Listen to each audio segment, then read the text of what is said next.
All right, so good day, everyone.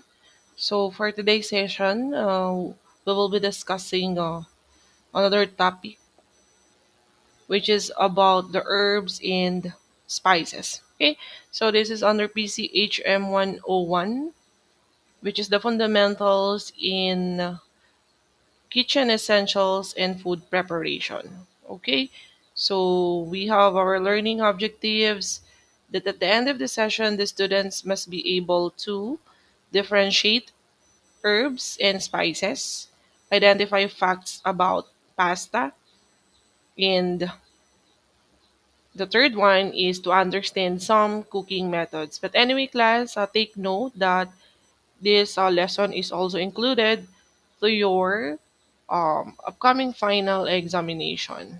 Okay, so moving on. So we have here the working definitions. So when we say herb, so the spelling, no, kapag pronounce natin ito, it's not herb, herb. So the spelling is letter A, I, R, B. So kapag binasa nyo siya, it's herb, not herb. Okay? So again, when we say herb, this is primarily vegetative plant parts used for medicinal, aromatic, or savory purposes. And when we say spice, this is primarily reproductive plant parts used for aromatic or savory purposes. So it's almost the same with the definition of herb. Pero kung mapapansin natin, nagkakaiba sila when it comes to the word vegetative and then the reproductive. Okay, and then when we say flavoring naman, is this is the extracts of herbs and spices or non-botanical products that is used for savory purposes but containing no actual plant parts. So the question is that what do you think is the importance of using herbs and spices, no, in some kitchen professions, no?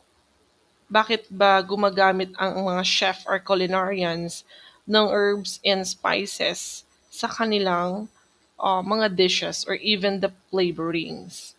So I know that you have also the idea, no, bakit tayo gumagamit ng herbs and spices, no?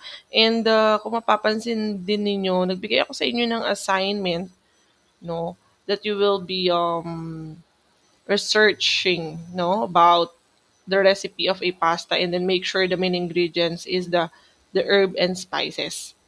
Okay? So one of the reason, no, why is it herb and spices is very important is because it plays a crucial role in cooking and nutrition, okay, for the guests, of course. Okay, again, we have the word cooking and also the nutrition. So, ang herbs and spices kasi, it plays the flavor enhancement, no, as well as it balance out the flavors, no, ng mga dishes natin.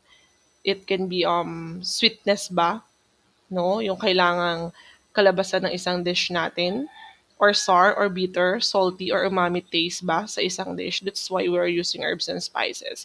So aside from flavor enhancement, no, nakikita natin, kasi sabi ko kanina, we have the word cooking and for nutrition. So of course, when we say nutrition, this is something to do with the health benefits, no, of all the guests. So, ano yung mga health benefits natin? Some of the herbs and spices is meron tayo makuwang or meron silang content like antioxidants, okay, rich in antioxidants which can help fight oxidative stress in the body.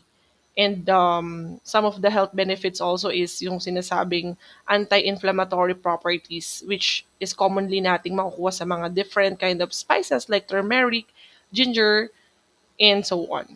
And also, this is considered as part of the health benefits is yung sinasabing nutrient density. So they can add vitamins, of course, and minerals to the diet of a person. Okay, example natin ng mga nutrient density natin na herbs and spices, which is number one is the parsley. Diba? Very common yan, which is high in vitamin K. Okay, so what else? enhancing appearance as well kasi ginagamit natin siya pang garnish, 'di ba? 'Di ba most of the time sa bandang dulo ng ating food preparation is we will be putting some sprinkle of parsley or onion leaves and whatsoever, so it adds the visual appeal. So it makes dishes more visually appealing, no? And colorful in the eyes of the guest. So ano yung mga colorful nating mga ano aside from parsley, no? We have also the paprika, no? And then even the bright green basil. Yan yung magagandang i-garnish sa food. Okay, so moving on, what are herbs and spices used for? So nabanggit natin kanina that number one is it enhances the flavor in food, especially salads, casseroles, soups, and meats. And also, it is used to add flavor to the dish. Like, ano ba yung gusto natin i-achieve sa dish? Like, sweet ba to? Quite smoky, hot, or bland, no? And also, some herbs are also used to cure diseases in certain cultures. So pagdating kasi sa culture, meron tayong tinatawag na cultural significance. So ito yung mga traditional recipes wherein herbs and spices are the integral part of many traditional and regional cuisines, helping to define and distinguish them. So once we cook or prepare this kind of dishes, wala tayo dapat baguhin dun sa recipe na yun or sa ingredients na yun, no, walang experiment tayong i-apply kasi that is the significance of their tradition. Okay? And meron din tayong tinatawag na culinary identity under pa rin to ng cultural significance that they contribute to the culinary heritage of different cultures. So, mas napapamiliarize natin yung lugar, no? Halimbawa sa Bicol, kapag sinabing Bicol, we all know, no?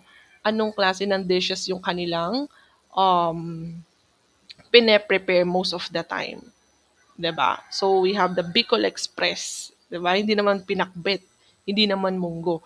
So, ito yung tinasabi nating culinary identity. And many regions pa, no, na kung saan makita natin, they are applying their tradition by the use or by the help of the herbs and spices. Okay, so next is we have what are herbs, no? So, na-define natin kanina yung under ng working definitions. Pero ano pa yung pwede nating makita, no, sa herbs when it comes to its function? So, there are leaves of plants that lack woody stems, okay? And then typically, the green leafy part of the plant is used in cooking. What else? The plants are grown for their flavor and medicinal value, and some define herbs as plants with healing properties.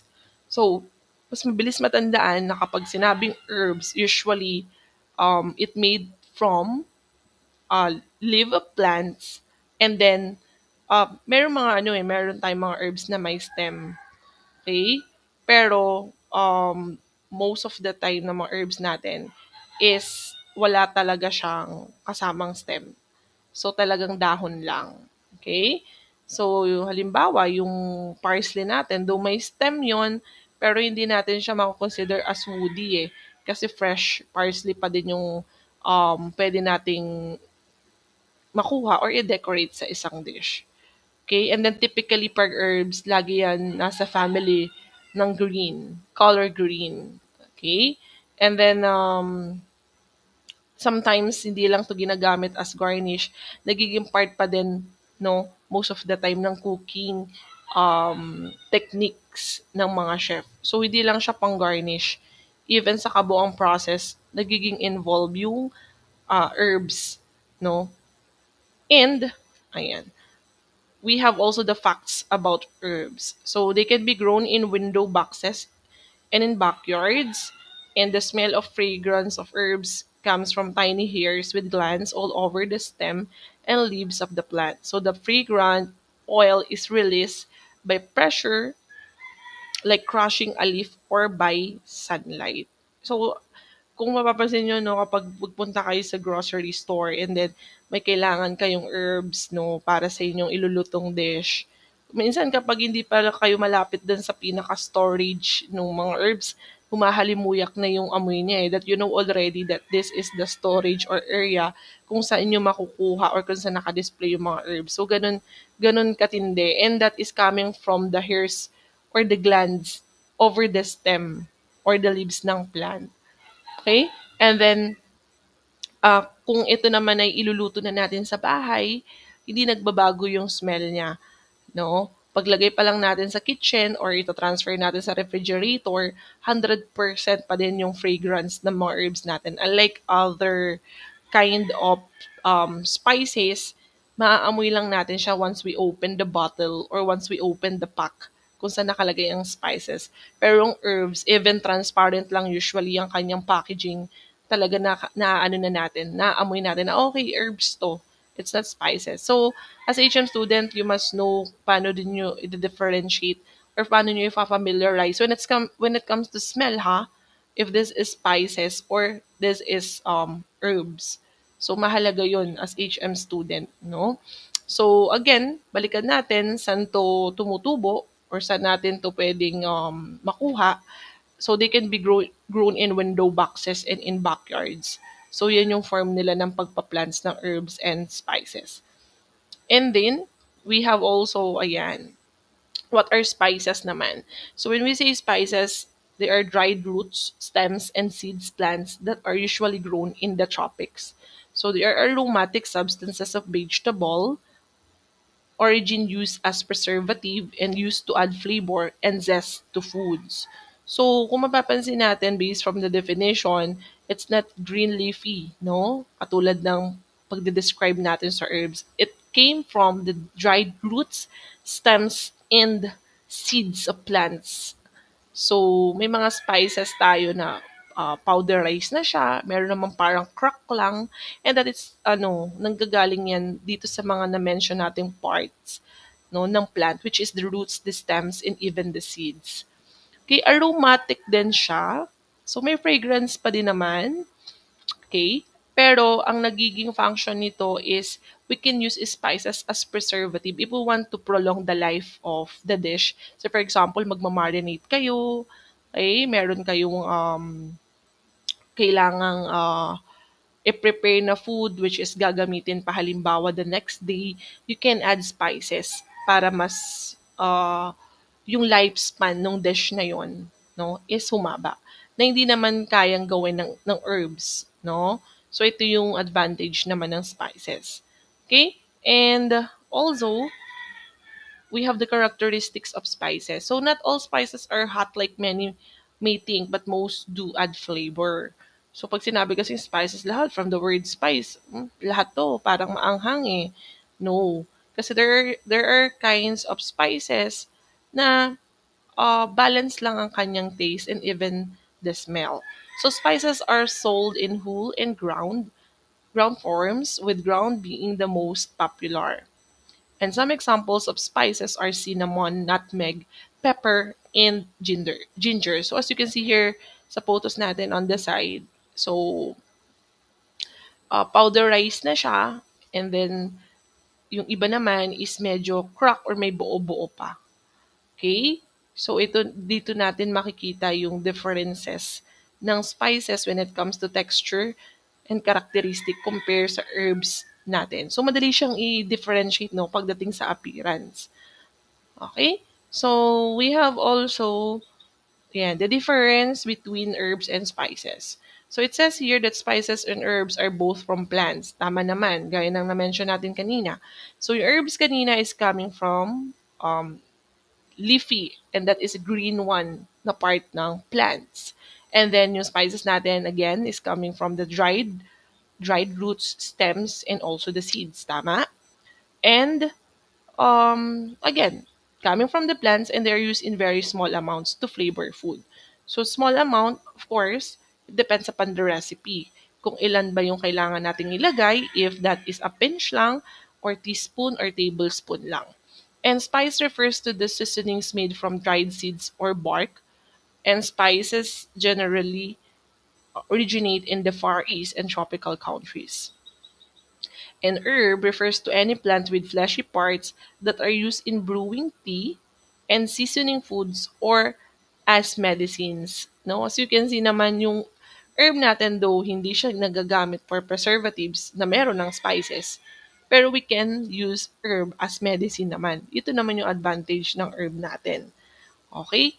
And as you can see here, ang herb natin, pwede siyang gamitin sa paggawa ng tea or ng tsaa, which is a spice, of course. We cannot use spices.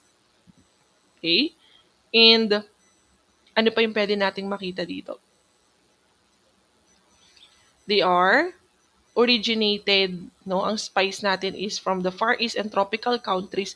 Pero kung mapapansin natin kanina yung herbs is we can plant even on our backyard lang ng ating mga herbs. Okay? So we can have our own consumable ng herbs natin if meron tayong green thumb. Unlike sa spice, no?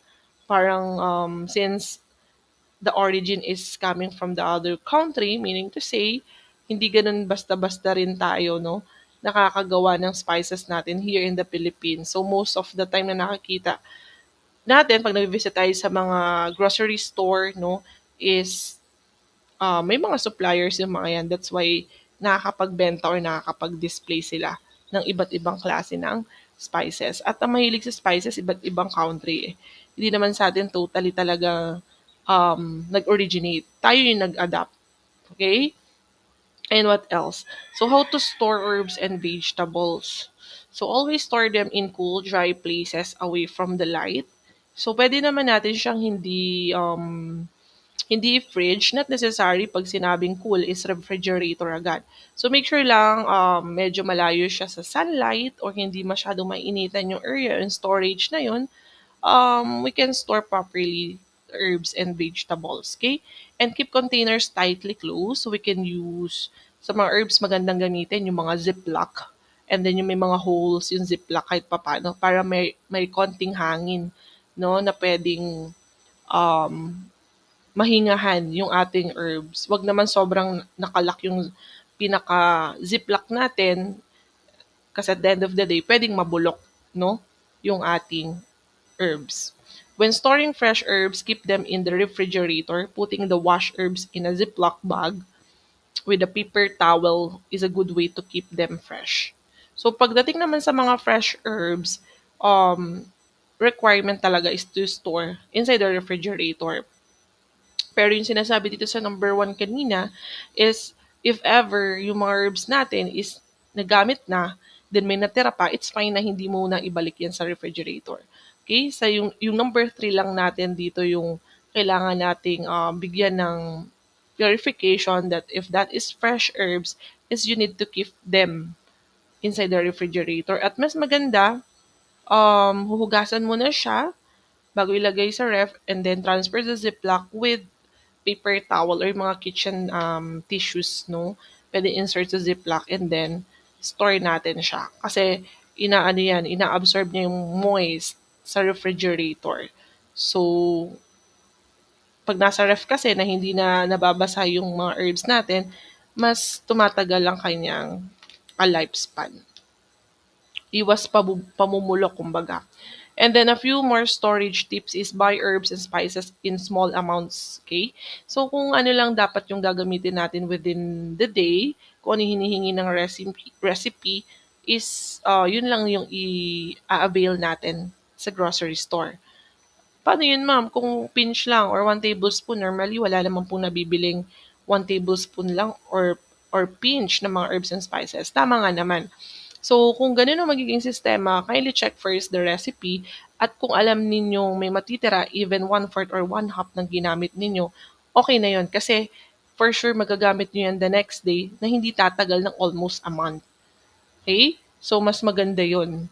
Kesa yung bibili kayo ng madami and then hindi nyo naman sure kung kailan nyo siya ma-prepare. Sometimes na-stock up na maigi at nag-iiba na yung amoy ng ating herbs and spices. So, maganda kung anong quantity lang gagamitin for that specific day, no, is yun lang ang kailangan nating i-avail. So, when properly stored, they will keep their flavor and aroma about a year.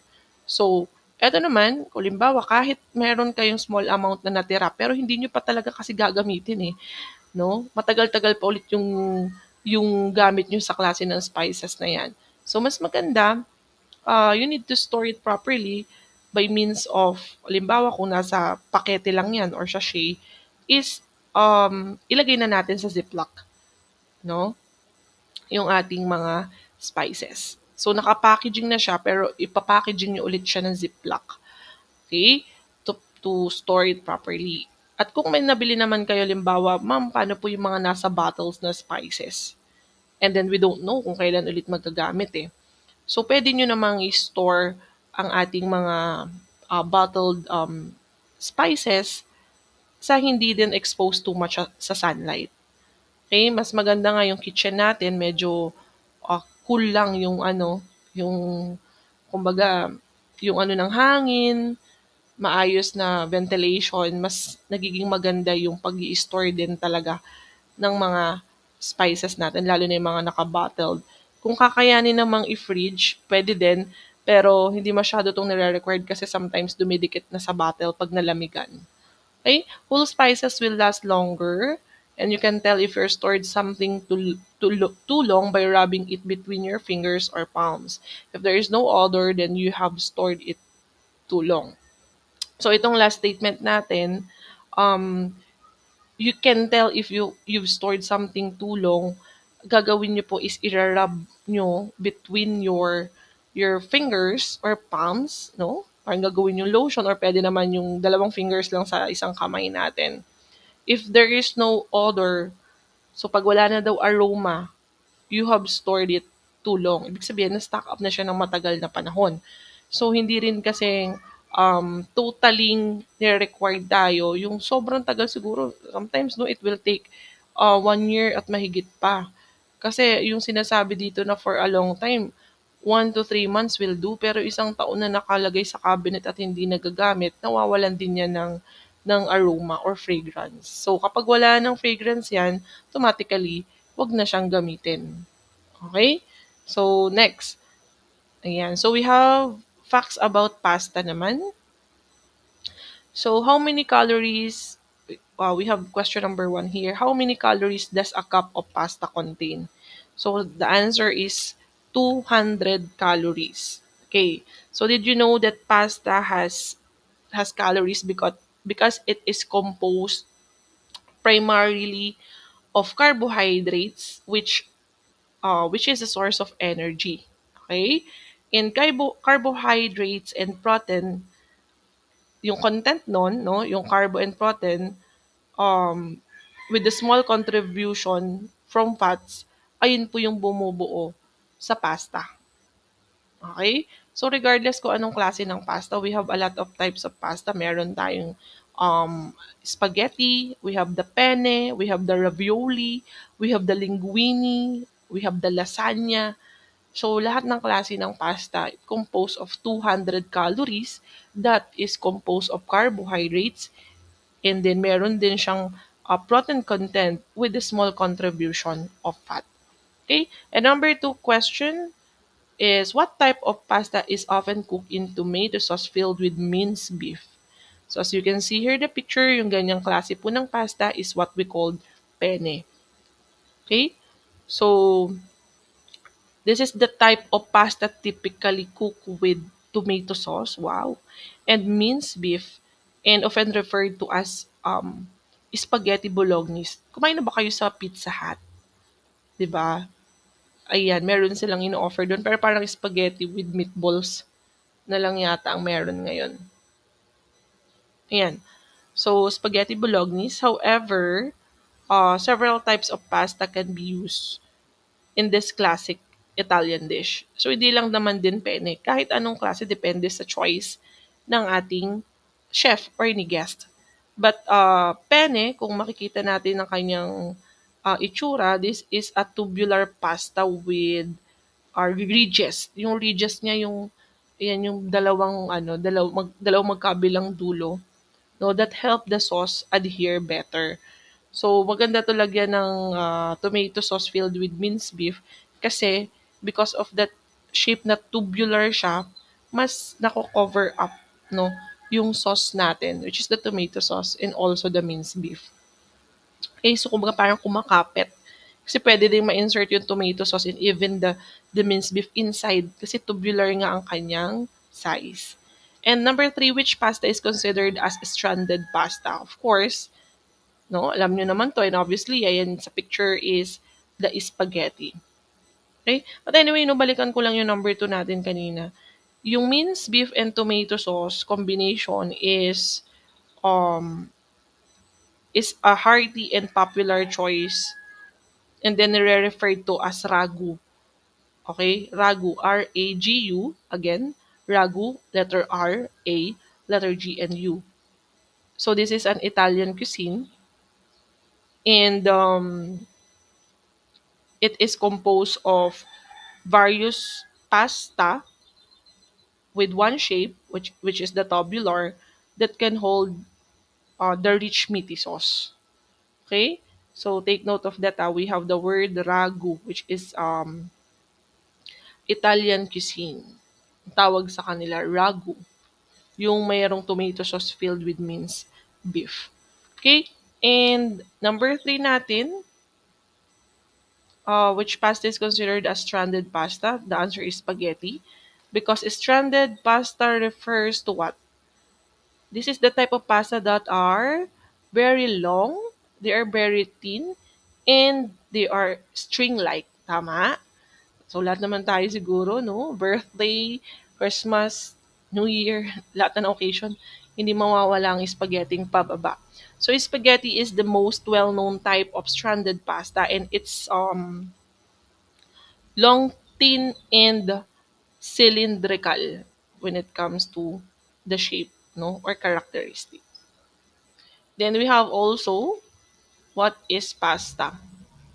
Okay, we're not defining the meaning. Pero ano siya, saan siya nakaklasify? Is it a festive food? Is it a snack? Is it we can consider this one as a staple food? Ano ba siya? So of course the answer is staple food. So why? Because pasta is considered in Italy or in Italian cuisine as staple and it comes in many varieties including both fresh dried dried forms. Okay? So, ma'am, explain nyo sa amin ano yung staple food. Bakit ang pasta is kasama as staple food? So, when we say staple food class, it is something to do with, what do you call this one?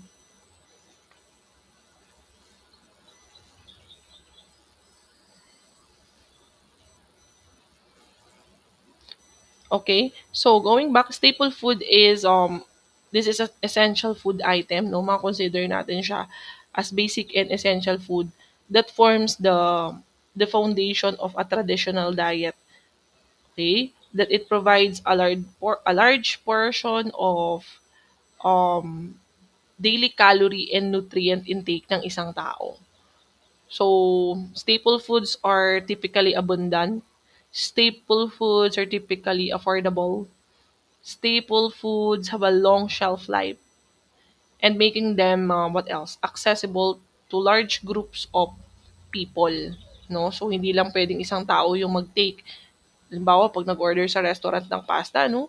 Even good for one, pero parang sometimes good for sharing na din. No, iba lang yung sa fast food kasi sa fast food talagang very quick preparation kasi in small amount. We are referring to the restaurant. So pwede din i-cater na isang platter ng pasta ang 4 to 5. Depende sa kain. Pero basically, kaya yun eh. Kung portion-portion lang, no? So, ang mga characteristic ng staple foods is, para mas maintindihan ninyo, they are high in carbohydrates, and then they are readily available all the time, no? And they are versatile. Okay? So, ayan. And of course, it has the nutrient content as well. So, another facts about pasta is what was pasta originally made of. Saan nga ba gawa yung pasta? So, the answer is the semolina. Okay, so this is under the family of the wheat flour. Makikita ninyo, ito ang sample natin ng semolina. May iba't ibang brand yan, pero gusto kong makita ninyo ang itsura niya. So, it's not white, no? It's something like yellowish in color. Okay? So,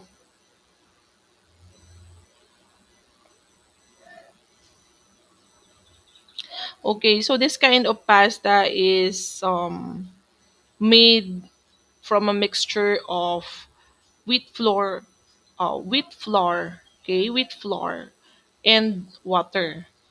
And the primary ingredient no na ginagamit sa paggawa ng pasta, which is the traditional, is the wheat semolina. Okay? So this is a coarse flour that is made from durum wheat. Okay? Durum. Spelling is Durum. Again, Durum. Durum wheat, which is high in gluten and gives pasta its firm texture. Okay? So yan po ang pinaka basic ingredient natin. Pero may mga gumagawa din, no? Halimbawa, walang makitang semolina sa market. Pwede na rin ang, pwede na rin ang all-purpose flour sa paggawa ng pasta. Okay? So, ayan, maproseso lang to kasi patutuyuin mo pa siya for ilang days. Kaya nga mabigat din to, no, sa tiyan. May carbohydrates kasi made of flour pa din siya eh. Okay? So, parang sabi nga nila, once kumain ka na ng pasta, okay na hindi ka na mag-rice. Kasi carbo na rin naman yun. Yan. So, lahat tayo is, hindi man natin naging favorite ang pasta, pero lahat tayo is sometimes, no, nagkikrave din to eat spaghetti, ano pa ba, even carbonara. So, at least ngayon alam ninyo saan siya gawa. Okay? And, ayan. So, we have also the cooking methods here. So number one is we have the stewing method. So when we say stewing, this is a method of cooking that involves simmering food slowly in liquid over long period. So this technique is used to tenderize tougher cuts of meat and to develop rich, deep flavors in the dish. So paano natin yan ma-apply? Okay, pag nag-prepare tayo ng dishes, which is we will apply the stewing method. So, of course, magiging particular tayo when it comes to the size ng meat. Kasi yun naman ang inaano natin dito eh.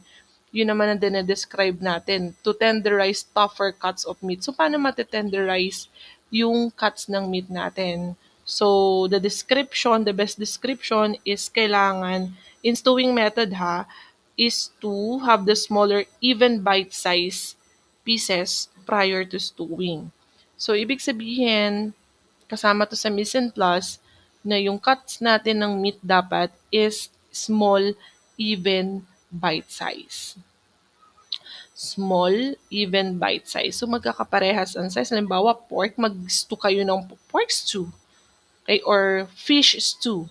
So, kailangan, yung sizes natin yan is pare-parehas. If that is bite size, no? Is lahat dapat is equally ang kanyang pagkaka-cut. Paano kapag beef stew naman? Usually, mas masarap ang beef stew. So, kailangan yung palambutin ng ilang oras. So, hindi ka pwedeng maglagay ng iba't ibang cut ng beef pag mag-stew ka or gagamitin mo tong method na to. Kasi ang tendency, lumalapot na yung sauce mo, may ilang part pa ng karne ang hindi naluluto kasi uneven ang pagkakakat. So, for the description, again, smaller, even bite-sized pieces prior to stewing ang kailangang i-mise en place natin. Okay? So, we have also the four forms of frying are, we have number one, shallow. Meron din tayong deep frying, stir, and pan frying. So, ano ba yung shallow frying natin? Kasi alam lang natin is frying, okay? And deep fry, pero may four forms pala. So, start tayo dun sa shallow. So, shallow is typically yung food partially submerged in oil that is usually covering the bottom of the pan and coming halfway up to the sides of the food. Okay? So, Not necessary lubog sa mantika, pero partially, okay, yung naka-submerge sa pan natin. And then yung deep naman, deep frying is completely submerged. So that's the difference. So kung may pan tayo and then may cooking oil, mag-fried kayo ng chicken, dapat hindi makikita yung ibang um, parts no chicken or even pork sa itaas, no? Na mantika. Kumbaga, dapat nakalubog siya lahat. So, typically, meron tayong temperature na sinusunod para ma-achieve natin yung hotness ng oil, which is between 350 degree Fahrenheit or 375 degree Fahrenheit. Or kung ilalagay naman natin siya sa equivalent ng Celsius is 175 degree Celsius and 190 degree Celsius. So take note kailangan nagte-take note kayo dyan, baka lumabas to sa exam. Ayan, so kung hindi naman naabutan, no, yung sinasabi ko, pwede nyo tong ulitin ulit para mahabol nyo yung ibang details na wala dito sa slides natin. Okay? And then, we've done already with shallow, deep. Meron naman tayong pan-frying din. Okay? Yung pan-frying natin is similar, almost similar to shallow, but it uses minimal amount of oil. So, mas konti sa shallow frying natin. Kung yung shallow, halimbawa sa pan is nasa almost half. Ito, nasa 1/4 lang ng oil. So, just enough to lubricate the pan and prevent it from sticking. Okay? So, yung ano naman natin, yung stir, it involves cooking small pieces naman ng food quickly at high heat while stirring or tossing. So, konti lang, kahit nga 1 tablespoon lang to na mantika, very quick, and then very quick mo lang siya ilalagay, hindi mo na kailangan sobrang painitin, then you will put the ingredients na kailangan mong i-toss or i-stir. Okay, tofu. Yung naprito na tofu. Lagyan mo lang siya ng konting beans or sitaw. Then may oyster. Siyempre, gigisa mo muna siya sa bawang at onions, no? And then after that, ayun na, luto na siya agad. Okay? So parang ano tayo, no? Nasa kitchen ngayon. Luto na siya agad. Evaluate na ba natin? Ayan. So what else? We have also another one, which is some methods of cooking that is involved to this topic, which is blanching. So the question is that what do you call the process of submerging veggies or fruits quickly in boiling water? The answer po is blanching. So as you can see here, sa picture natin, anong meron dyan?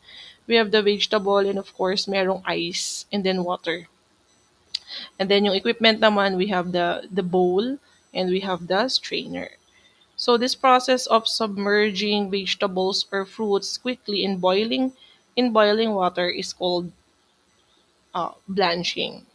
So ba't natin ginagawa yung blanching sa food preparation natin?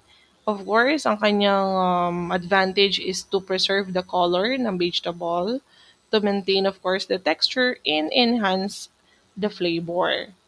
So ito yung gusto mong ma-achieve, medyo hindi ganun ka-overcook, medyo crispy ang lasa niya, pwede nating i-blanch lang. Or sometimes no, nagmamadali tayo kasi meron tayong prepared na fish and then nag-request ang guest ng fried fish and then can we have additional okra? So blanch lang natin yun ng mabilisan, no? So dapat may meron ka ng boiling water na naka-ready, no? Then hulog lang natin doon after 2 to 3 minutes, nainitan ng konti and then submerge na natin siya sa other container which is the mixing bowl, lagyan ng ice, then palalamigin. So, parang ang nagiging itsura niyan, parang hindi siya dumaan sa process ng niluto. Kasi lalo na kung fresh na fresh yung gulay. Okay? And then another is we have what ingredient is used when poaching food. So anyway, what is poaching muna? So when we say poaching, this is a cooking technique that involves gently simmering food in a liquid at a relatively low temperature, typically between 160 degree Fahrenheit or 180 degree Fahrenheit. Again, it involves gently simmering food in a liquid at a relatively low temperature. So yung limbawa sa kaldero, nagpapakulo kayo ng tubig. But not necessary, sobrang malalaki na yung bubbles na meron dun sa boiling ninyo. It's look like simmering, papunta pa lang sa pagkulo. And then you will put any food that you want. Usually, ang pinopoach egg, okay? And then, gusto nyo sa eggs is hindi masyadong lutong-luto, medyo hilaw ng bahagya, pwede kayo mag-poach egg and then ayaw nyo ng mantika, pwede nyong idaan lang sa tubig, which is simmering lang hindi siya sobrang kulong-kulo. And then sobrang low heat lang po nito. And then the best, one of the ingredient that is being used pag nagpo-poach tayo is the water. Okay? Kapag walang water, you cannot process the poaching method. So, ang question ngayon kasi, ma'am, egg lang ba ang pwedeng i-poach? No? So, marami. Even vegetables, pwede po nating i-poach. Ano pa ba? Ito yung parang hina-half cook lang natin yung pagkain, dumaan lang sa tubig na mainit, maligam-gam, parang ganun. No? So, pwede kahit anong klase ng pagkain as long na preferred siya for poaching method. Okay? And number 2, the correct description naman for boiling. For boiling, as you can see here on the picture, yan, ito, boiling yan, boiling method. So, ano ba yung mga pinakukuluan natin? Usually, yung mga bulalo, sinigang, lahat ng may sabaw na pagkain, no? Yan. So, mapapansin nyo na there's a large of bubbles breaking at the surface. So, meron tayong 100 degrees Celsius. So, meron tayong mga measurement na ginagamit, thermometer, to assure na namimit natin yung 100 degrees Celsius, no? Para hindi tayo nanguhula. So, sa mga big kitchen and professional kitchens, meron yan. In order to check kung namit na ba ang 100 degree para masabi nating na-boil na ng maayos yung food. Okay? And lahat ng klase ng pagkain na may sabaw is dapat na-achieve yung ganitong bubbles. Again, large bubbles, not small, not simmering. Okay? So, lalo na kapag papakulo din ng baka. Yan ang pinakamatagal din, no? Kapag may ingredient tayo na beef. So, you need to apply this boiling method. Okay, so, hinabol ko lang tong topic natin na to. Kasi, it also include with your final examination. Again, I will be sending at the end of the month the pointers to review. Okay, para hindi na kayo mga pa kung ano pa yung kailangan yung i-review from prelim up to now na topic natin.